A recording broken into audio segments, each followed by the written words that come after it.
Hi, in this video I'm going to show how you can do transfer learning for image classification task. What I'm going to do is I'm going to download a data set. I'm going to download a pre-trained model and then fine tune the last layer with my set of images and then basically see how our model predictive capability is. That's what we are going to do. So let's get started. What I'm doing over here is I'm importing a set of packages to use in the use for this particular model development. I'm kind of importing matplotlib for visualization of our image data set, TensorFlow for development of the model, TensorFlow Hub. Now, TensorFlow Hub is a repository which contains a lot of pre-trained model for image classification and NLP task. So in this case, we are going to use the MobileNet model, but there are a lot of other models like Inception, ResNet, and name anything you will find in the TensorFlow Hub. So that's what we are going to use. And then I am importing TensorFlow dataset, which again is a repository of datasets. So basically, TensorFlow dataset has datasets for your audio task, video task, image classification task, object detection, image segmentation. There are plenty of data sets. Some of these data sets are pretty huge and almost resembles real world data set. So this is a pretty good repository. We are going to download one of the data set for transfer learning tasks from TensorFlow datasets. Now the TensorFlow dataset I am importing as TFDS, and what I am doing in the next one is I am telling TFDS.load. I am giving the dataset name. I will show you what this dataset contains. I am using the Beans dataset from there. So Beans dataset is basically it's about the beans plant. And what we are what we are trying to do is there are images of leaves of the beans plant, and based on those images, we are trying to classify if the plant is infected or not infected. I'll just show you the images in some time. Then what I'm telling is with info equal to true. So basically for this data set, print all the metadata about the data we have. So that's why I'm telling with info equal to true. As supervised equal to true will also download the target labels for the data so that we can use for supervised learning problem. And there are three splits in this data set: the train, test, and validation. I am downloading all the three splits and I am passing it to data sets and info. So the data sets will be a list of value. So data set of 0 will correspond to train, data set of 1 will correspond to test, and data set of 2 will correspond to validation, and info will just contain the metadata, but because I have given with info equal to true. I have run this as well. It takes some time to download the data set. The very next thing I'm doing is I'm printing the info. All right, so info, if you see over here, it's giving us the info about this particular data set. It's telling what is this data set about. If you can read it over here, basically this data set has three classes. You have two disease classes and one LT class. Right, and the three classes are basically your angular leaf spot and bean rust are the two disease classes, and the normal one is just like LT class. Right, and then it's the image is shape 500 503. That's the image shape, and target label, as I said, it's 3. Now the target number of classes is 3. So that is the info about this data set. And I have 128 test data set, 1034 train data set, and 133 validation images. It's a number of images that we have in this data set. Let's quickly visualize this data. To visualize the data, what I am doing is I can again use the tfds.load function. I'm giving the beans data set. I'm just giving with info equal to true, and I'm taking only the test split from the data set. I'm not taking all the train and test info, and then I'm assigning to variable, and I'm telling tfds.show examples, and then I am just passing the info value and the train value.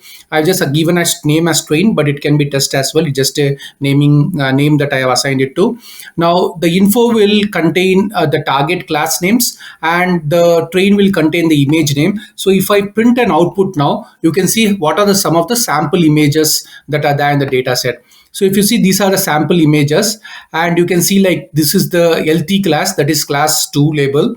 The 0 and 1 are unhealthy label, and if you see on top, this is the 0 label. You can see in the leaves there are some kind of spots, that is, it is infected. This is like slightly infected. This is healthy. So you can see like a lot of ranges of healthy and unhealthy leaves of a beans plant. Right. So that's this. So this is the data set, and we are going to use this data set to train it. So the very first thing we are doing is I'm creating a function. to scale the data set. So basically, I want to scale the data set so that my training converges faster. So I'm just converting the output pixel value between 0 to 1 by dividing by 255. That's what I'm doing over here. So I am reading the image, I am dividing it by 255 so that my each pixel range is between 0 to 1, and then I'm returning the output value. Now the model that I'm going to use is the MobileNet model, and MobileNet expects the model to be the input image to be of shape 224 by 224. So my actual model, actual image that is there is 500 by 500. That's what we saw in the info. So I'm converting that into 224 by 224. That's why I'm calling this resize. And also what I'm doing, I'm passing the target label. So the target label is 012. I am one not encoding it over here. So basically your 0 will become 000, and like 010 and 001. The three cases will just be one not encoded. Right, so this is what I'm doing over here. Let me run this. The next function I am creating is to batch the data. Right now I have around 1033 images. I can just run an complete batch as well if my have powerful GPUs and all. But here what I'm going to do is just going to batch the data. I have given default size as 32, but you can override when you're calling this function. Right, and then first thing I'm doing is I'm taking my trained data set, and then I am data, as I said, data set is a list that I am getting. 0 is for train. So I'm taking a train data set. I am calling this function scale.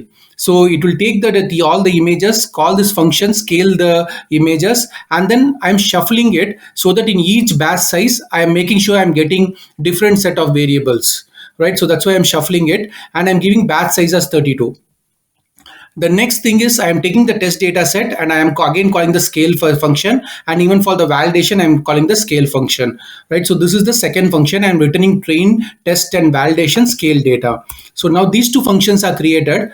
Now what I'm going to do is I'm going to get the three data set. So I'm calling this get data set function over here. The default batch size is 32 by default, so I'm not passing the batch size. So what it will do is it will call the scale function, get it scaled, and return me the three data set. I am assigning it to train, test, and validation data set. The train and validation, I am caching it in my memory. In this notebook, I am using GPUs. So if you see my runtime and manage change runtime type, I am having GPU as my runtime. So what will happen? This data set will get cached in the GPU memory when it's running. So if you run in CPU, you can still run this in CPU as well, but it will take some time. So you can select GPU to train it faster. So this is the data set I'm preparing. So I will run this as well. I'll quickly see like how much is my train data set. I'm just printing like a data set of 0 length and it's 1034. And that's what we saw in the info as well. The next thing I'm doing is I am downloading a pre-trained model. So I am giving the URL over here, the TensorFlow Hub. So in this, what I'm doing is in my TensorFlow Hub.dev, Google, I'm just giving the MobileNet V2 data, V2 pre-trained model. That's what I'm taking. I'm taking the MobileNet V2 pre-trained model weights. I'm downloading it. But you can also do it with Inception. You can also do it with ResNet. It's up to your choice. MobileNet is net is a very lightweight model compared to those two models. So I am taking that, and then I am in the next one. What I am doing is I am calling this up.keras layer. And then I am passing the future extracted URL. I am telling my input shape is 224, 224.3. I have already resized my image to 224, 224, and MobileNet also accepts only 224, 224. And there are three channels because it's a color image. So now in this future extractor layer, basically I will have the model till the final layer, right? That's what I have. Now what I'm doing is I'm making the trainable false. So basically I can do two things when I'm doing transfer learning. I can go up to any layer. I can basically freeze or the top layer and train from beginning, or I can just train the bottom layer. Right, fine tuning versus like just fine tuning the last layer, or fine tuning from the top layer. It depends on the problem complexity and how well our image represents the underlying model that it was trained on, the images that it was trained on. If it is pretty close enough and you have very less data set, you can do an just last layer training. If you have a lot of data set and the basically images are different than what it was trained on, maybe you can go from on the top layer, or you can build your own custom classifier also. There are multiple options, but here what I'm going to do is I'm just going to train the last layer. That's why I'm telling the model trainable is equal to false. Now, what I'm doing is once I have that particular future extractor layer, so the layer that I have is future extractor that will just extract the futures out of all the images that are coming in using the pre-trained weights. Now, I am taking the future extractor layer, I'm creating a Keras sequential layer. I am telling just drop out 30% of the weights. So basically 30% of the weight, just drop it out or make it zero. And then I am adding a final dense layer to it. In the dense layer, I am just telling the number of classes is 3 and the activation is softmax. Right now, I can add few additional dense layer as well, or I can add additional CNN layer, whatever it is. I'm just going to not do anything. I'm just going to just adding a dense layer, that is a classification head I am adding over here, and then I'm printing model.summary. So let me run this, and you can see basically we have the Keras layer on the top. The parameters are around like 25 million, right? Or 2.2 million. And then I have a dropout layer and I have a dense layer. The dense layer is nothing but a classification head, number of classes equal to 3. I am then compiling the model. So I'm just telling my optimizer is Adam optimizer. My loss function is categorical cross entropy. Just an classification problem. So I'm selecting categorical cross entropy and I'm telling my metrics as accuracy. All right, so let me run this. Next, what I'm doing is I am telling my model, I have my model. I am telling my model.fit with the trained data set. So the trained data set is 1034 in size. I'm telling running for 6 epochs. Now you can increase the number of epochs that you want to run to. I'm just running for 6 epochs so that my video gets, you don't have to wait in the video. And then I have my validation data set. That is my val data set. This is to make sure as my model is training, it is also validating against some unseen data set during training to know exactly how my model is performing, whether it's underfitting or overfitting, right? So let me run this one. It will start training. It should not take much time since I'm running on GPU. So what it's going to do is it's going to take the image batch by batch. It's going to run for 6 epochs, and I have 1034 images and 32 is the size, so we get around 32 steps per epoch. So it's running. So the first one, the accuracy is around 61%. The validation accuracy is pretty high. The model is not fitting. It's 75, 80. 81, 83. So both my training accuracy and validation accuracy is progressing pretty well. There is no overfitting or underfitting. So this is a final epoch that is going to run. So 88 is my training accuracy, and the validation accuracy is around 0.87. It's pretty close. Now till the previous one, it was not kind of overfitting, but here also it's not overfitting. It is like pretty close. Maybe we want to run for some more epochs and check it out. But now I have a decent size model, right? Like I have an 87% validation accuracy model, and I did not train a classifier at all. I just took a pre-existing weight and trained the model. But let's go and evaluate the data set. We want to see how our model performs against a complete new data set, which is not seen at all during the training. Right. So what I'm doing is I'm taking a test data set and running model.evaluate. So it's going to kind of evaluate the test data set, and I'm seeing my test data set accuracy is also around 87%. So the model seems to be pretty decent.